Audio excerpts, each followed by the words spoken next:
Hello, and We have to, I'm sorry, we're leaving that in.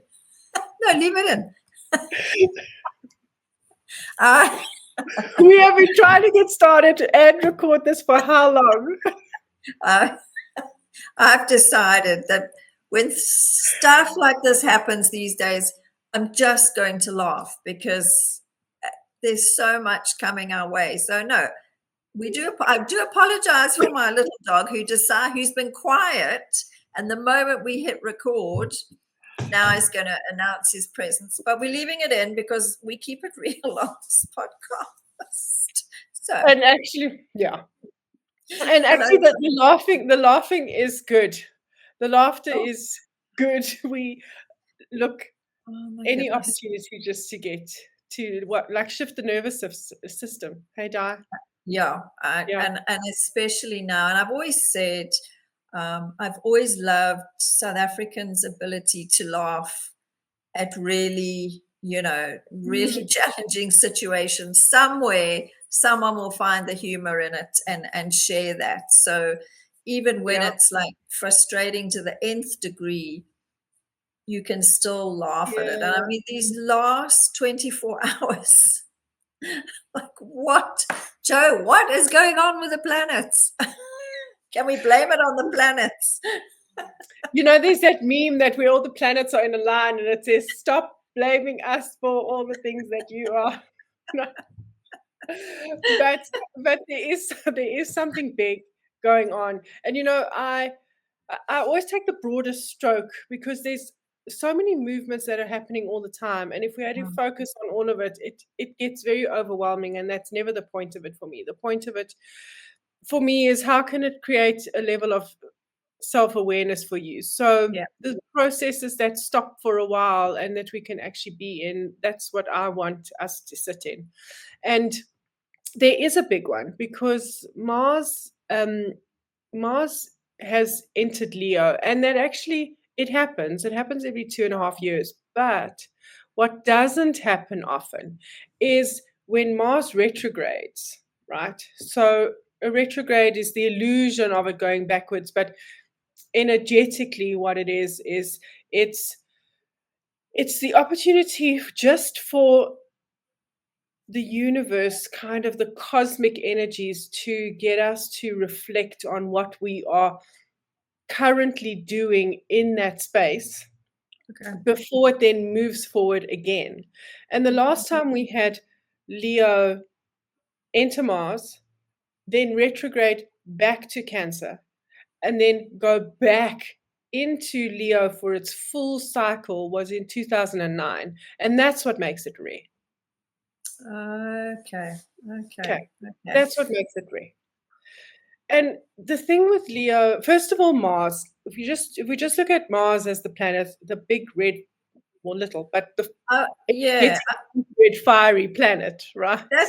You think of Mars as like the warrior energy, like it is big energy, it's strong energy. And I don't know if I'm getting more sensitive or if it's just the general shift on the planet, but I'm really feeling when energies change. And Mars and Leo, I mean, Leo is also, I mean, the lion. Yes, yes. So actually Mars loves being in Leo. Mars loves being in Leo.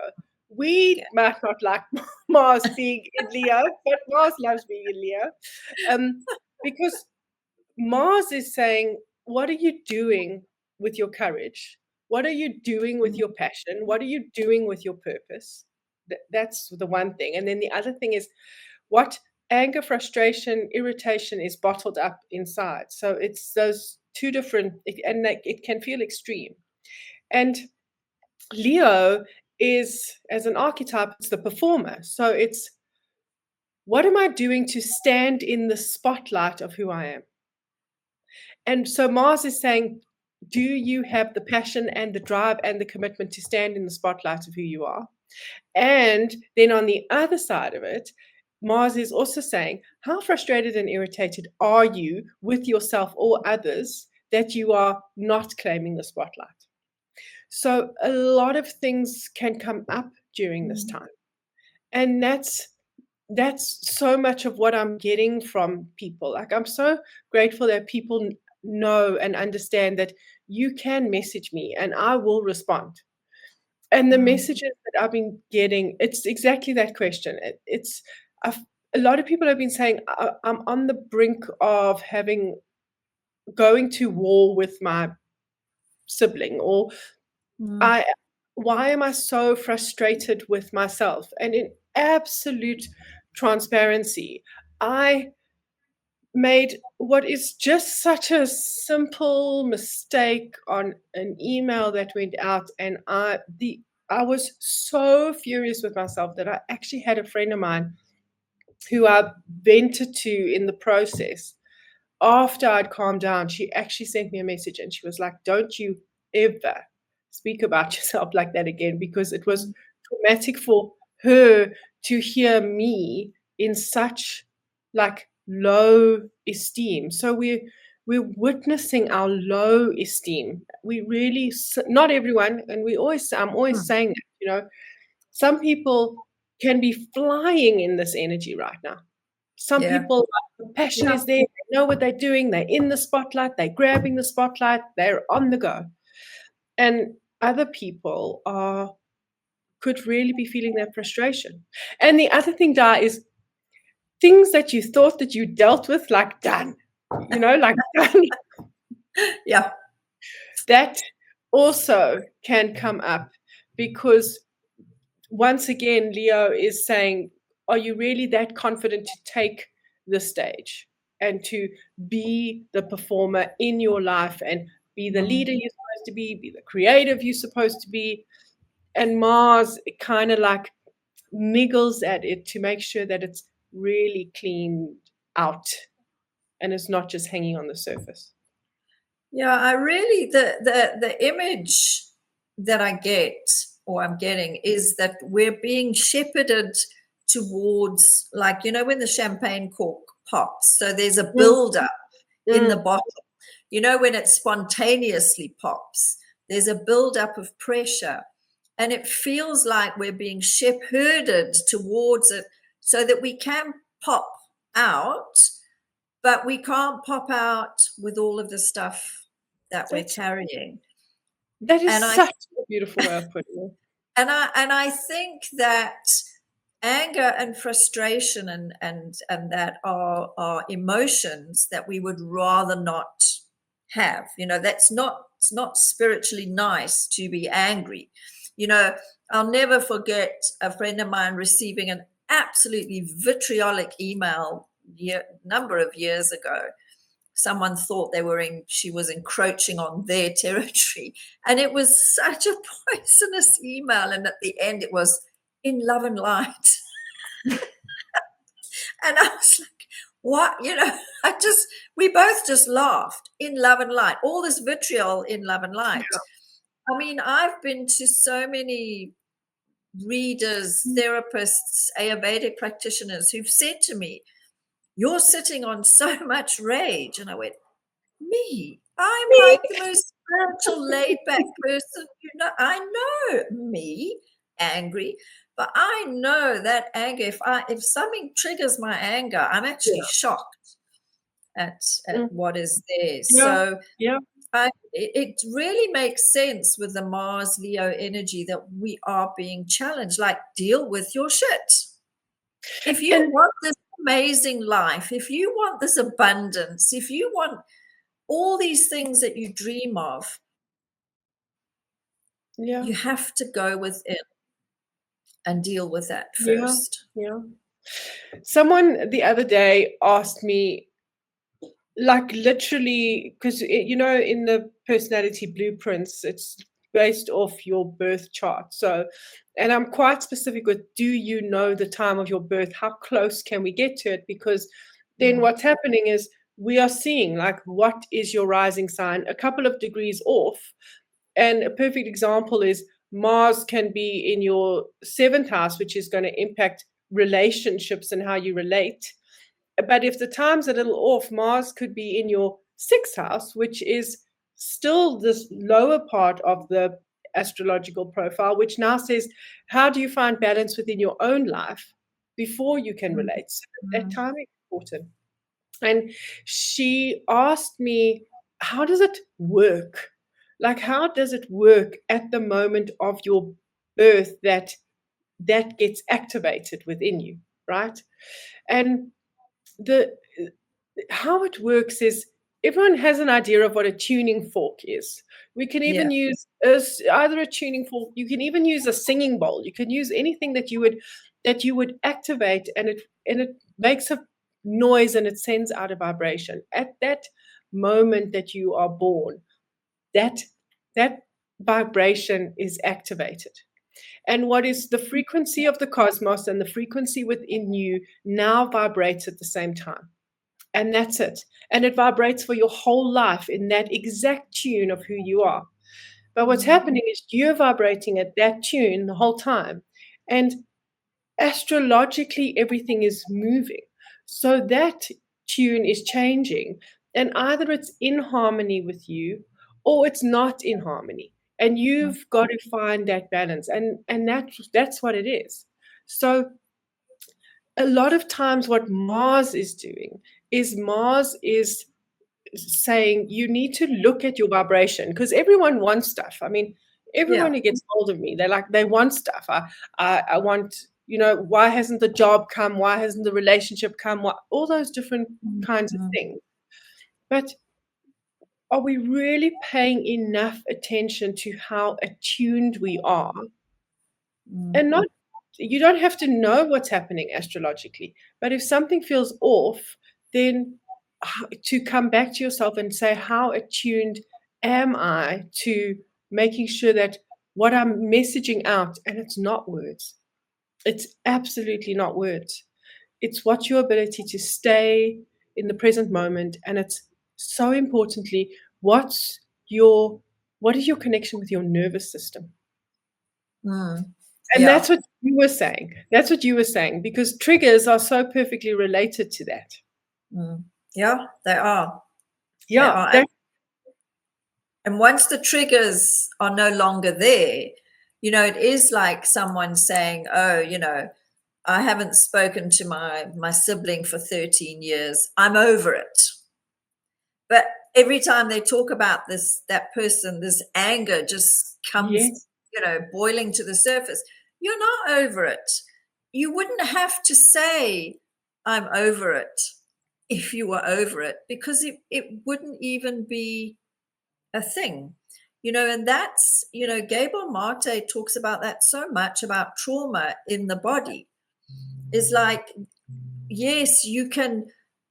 In fact, I had a client who has been raped twice in her life and thought she was over it. But now, as she moves into a really kind of fruitful time in her life, she's not over it. There are these things, these triggers that are happening in certain situations. And she's like, oh, okay, actually, I'm not over it. It's still, she will always have those experiences, but they don't have to be the emotional triggers. And I mean, this conversation can go off. Caroline Mace is really big on what she calls this woundology, that we become our wounds and it becomes our identity. I'm a survivor of whatever, fill in the blank. She said, it becomes who you are. Yes, it happened to you.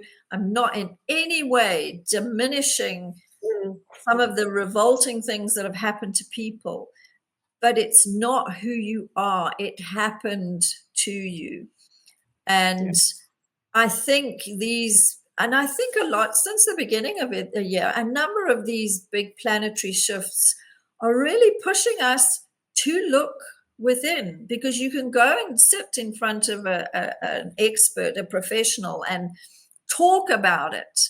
It doesn't change the fact that it's still in here. And I mean, you and I had a conversation yesterday, after you had this meltdown, about those deeply entrenched beliefs about ourselves. I'm not good enough. I'm not capable. If I look at me, and my big one is, I can't financially sustain myself. It's always someone else who has to do it. I have an amazing March where I can pay for everything. What does April do?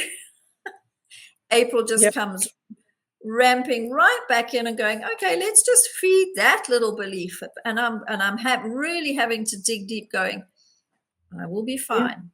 I've got this. I can make this happen. So then Yeah.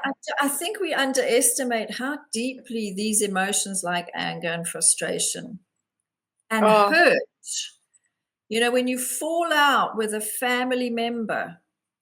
I have someone who's dying in hospital, and as a death doula, I've been to see him, and he is been estranged from a family member for 13 years. And is probably not going to see this person again. And it was over now when he looks back, he goes, it was such a stupid thing. yeah. So this feels like a time of deep reflection for all of us. Like, Yeah. how do you want to go into the future? We all want this, great life. But do you want to take all this baggage, this anger, this irritation, this knowing that something that you're involved with or in a relationship, a marriage, actually is done Yeah. and it's time to let go or move on? And it's hurting you as the individual the most. Yeah. And there's such an undercurrent, and the unseen of what it can do is actually the scarier part of it.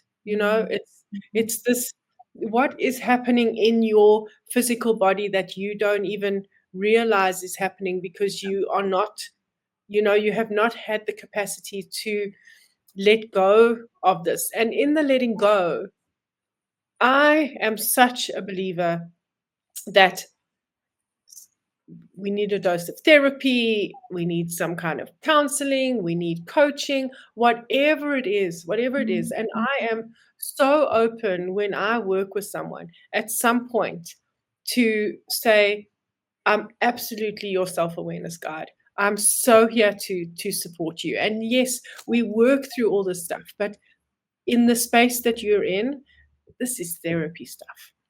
Yeah. Yeah. This is, this is deep stuff, because you can actually tell there's almost like an inability to bring the topic to yourself. That's how I notice it. I notice it because it's been, the focus has been so external. Even though the wound is carried inwards, the focus is so external that when we actually come together, I said to someone the other day, I said to her, you've paid me, right? And you're with me, and you haven't spoken about you. You've only spoken about people. You actually want, when you're with me, you want to speak about you. Yeah. You want Yeah. to get the best out of yourself. And we don't do that. So because there's so much of that, we don't actually know what it's doing inside of ourselves. And our nervous systems are shot. We are absolutely frazzled. I think we've become very disconnected from our bodies. And I think that's part of the problem. I mean, if you see, just, the number of people with various kinds of cancers, and not the beginning stage, like stage 4, like no warning, like suddenly, or something happens and they go for a checkup or something, and suddenly it's stage 4. And I had a client here who has some quite major physical problems, doesn't want to go the medical route. And a lot of it is related to heart stuff. There's a lot of things going on. And I said to her, I admire you for wanting to not go the medical route, but to do this with your body takes so much discipline. Joe Dispenza, who in the work that he does with the meditations, and even Deepak Chopra, have seen people reverse illness, heal tumors. But it's been a rigid process of meditation and diet and managing your stress levels and, a healthy lifestyle. And the Oh, moment they drop that, very often it comes back. And, we just don't want to look at what is going on inside of us. These feelings of frustration and irritation. It's like we'll run to a coach or a therapist or a healer, try the next treatment, like make me feel better in one session. I mean, Joe, how many people will like buy a package and commit to it religiously? I've got one client who's been doing it since, wow, I think we're on our second year. Every second week, she has yep. a distance session. And her growth and her shifts have been phenomenal. But she does the work. She does the work with you too. Yeah. Yeah. Like she is Yeah. committed. She had a crappy life experience and she's like, I'm not repeating that pattern. Absolutely. And I think in our society where everything is instant and it's short, you'll watch a guru doing a 60-second reel and it's such profound information. And then you go on to the next guru. Absolutely. But tell you to sit down and read a book and do the exercises for an hour a day or half an hour. I haven't got time for that. So that's exactly why the Radical Self-Awareness Group, my suggestion is to be there for a year, because in that year we are going through the full astrological cycle. That's exactly why I do it. And it takes way more than a year, but a year under my guidance and my support and this consistent reminder of what does it mean to be self-aware. There are no quick fixes in this journey and in this time, and that's exactly why I put it together. And I've had some marketing advice along the way. I've spoken to people, and sometimes you don't ask for the advice, but you get it anyway. And then there's other people who I'm actually working with to navigate this in the best possible way. Because actually, in my personality blueprint, one of the things that trips me up is that I am forward thinking and I can be quite futuristic in what I do, but sometimes people haven't caught up with me, right? And then it can feel quite isolated. So I was getting that advice. Oh, a year is so long and people aren't going to commit to a year. And I'm like, well, you've got to commit to the rest of your life. Self-awareness and your relationship with yourself, it's an every single day of your life relationship. It's not in a self-help book that you're going to read. It's not in one course that you do. It's not in a YouTube video that you watch. It's not in a 20-day meditation. It's not in any of those things. It's in this consistent building a relationship with all levels of yourself. And it takes a lifetime to do it. And when you have the right tools and the right understanding of what it means to do it, you just are naturally in this place of self-awareness. Like, even though I had my meltdown, I witnessed myself having the meltdown. I don't play in that whole space of pull yourself together, the universe is listening to you, and you must only say loving, kind, positive things about yourself. Because I got to go into my blueprint and I got to have a look at what was triggered, which low esteem aspects of myself were actually triggered, and what do I do to shift something within myself. Yeah, and it's so important to remember exactly that. Like, it can't be sweetness and light all the time. We have to go in, that whether you want to call it the shadow side or whatever it is, we all have it. We don't want to admit that we have it. We don't want to admit those blind spots, or that we are impatient, or We get irritated if someone doesn't understand something the first time we say it. And it is that everyday awareness. There are days when you're going to be waking up, bouncing out of bed, ready to exercise, ready to Yeah, do whatever it is that is on your habit tracker and your to-do list. And there are other days when you can just about manage to show up because you have to, because somebody relies on you, your family, clients, whatever it is. It's like, cut yourself a little bit of slack. It's yeah. okay if you spend, I mean, South Africa, we're now in the second, going into the second of 3 long weekends, one after the Yes. other. And it's like, oh, I'm going to chill this weekend. Oh, I'm going to, clean out the cupboards. I'm going to do this. I'm going to do that. And I bumped into a friend this week and she said, I was going to do so many things. And I lay on the couch and watched Netflix and played my computer games. She said, I honestly didn't have the capacity for anything else. And we need to remember we are tired. Life is challenging at the moment. I found myself yesterday going down into the rabbit hole of headlines on the internet, and going like, what is happening to my country? Like, it's a lot of it is doom and gloom. It's like, no, don't Mhm.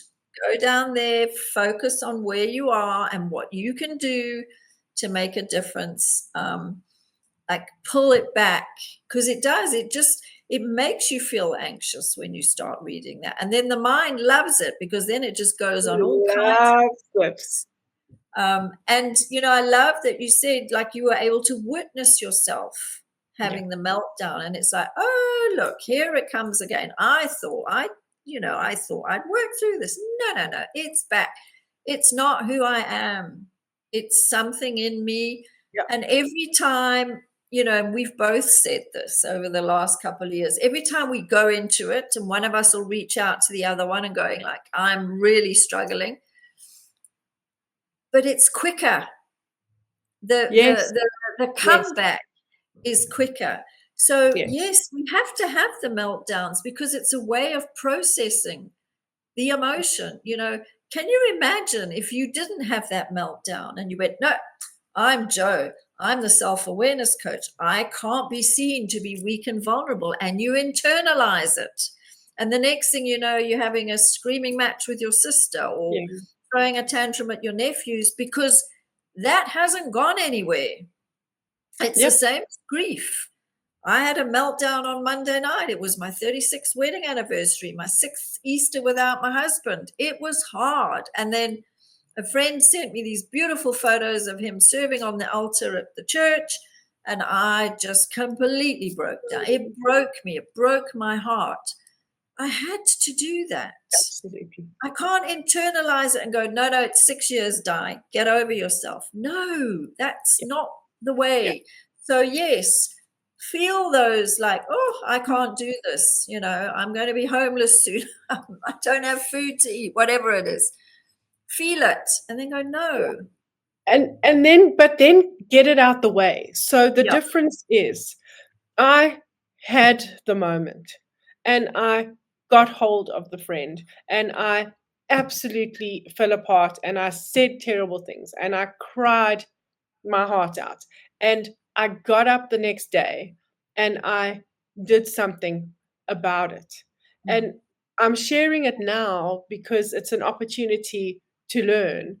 But it's not in this loop. It is not going to go into a loop. Yeah. And that is the difference. Say it, feel it, do something with it, and then use it to your advantage. So, Mhm. every single person, if you're listening to this, you have got to think about what are you repeating? What stories are you repeating? What frustration are you repeating? Because that's what Mars and Leo is going, and you're vibrating that now. So, and I say this lovingly, you can't be saying, I'm waiting for the universe to serve something up to me, or I'm waiting for life to serve something up to me, when you're vibrating in so much frustration, so much hurt, so much anger. That is the vibration that is signaling out. Mm. And you You have got to work on changing that vibration. People ask me, how do I do that? You actually have to spend time, and they have to work with us, Di. Mm. They Yeah. have to work with us. You work Yeah. with me, I work with you. I Yeah. can't do it without an energy clearing from you. You can't do Yeah. it without making a personality blueprint with me. Yeah. Actually, that's the answer. So, And yeah. if it's not us, it's got Then, to be someone else who gives you the longevity of a journey, not a quick fix. yeah. Yeah. It has to. It really is. And I think as the way life is going, it really is the longer, more sustained. If you're going to go for external help, it needs to be sustained because these bodies of ours, I'm constantly amazed at how much our bodies hold and what they go through every day for us. If you haven't given your body a hug for a while, every Yes. morning when I wake up and I open my eyes and I go, thank you. Yeah. Another day, another beautiful day in the life of Di. That's exactly what I do. Yeah. Because we really are, we've become really disconnected. And I think that's where a lot of the struggle that you and I are seeing is coming from, because everyone is on the surface. They're dabbling in the shallows, and you do need to go deep, as scary as it may be. And we are living examples of going deep, and here we are. I mean, you had a all fall down, I had it all fall down, and here we are. Yeah. Like, here Yeah. we are. Here we And are. we are okay. Yeah. And we we are. And for me, that's what I keep on saying. I know it's such a cliche thing to say, but I actually, when I message my clients and I keep on reminding them, I've got you. Like, I have Yeah. got you in the places where you feel like you don't have yourself. I have got you, and I know you are exactly the same with your clients. Yeah. Yeah. And at the end of the day, when all else fails, laugh, because sometimes you have to go like, what the hell? Exactly. And just laugh, hold it lightly. Mhm. That for me has also Yeah. been like, hold it lightly. This is the way I'm feeling now. I have to process it. Like, Absolutely. don't, we're so good at beating ourselves up. And I Mm. think life is really good at doing that too. We don't need to add to that, No, we don't. beating ourselves up.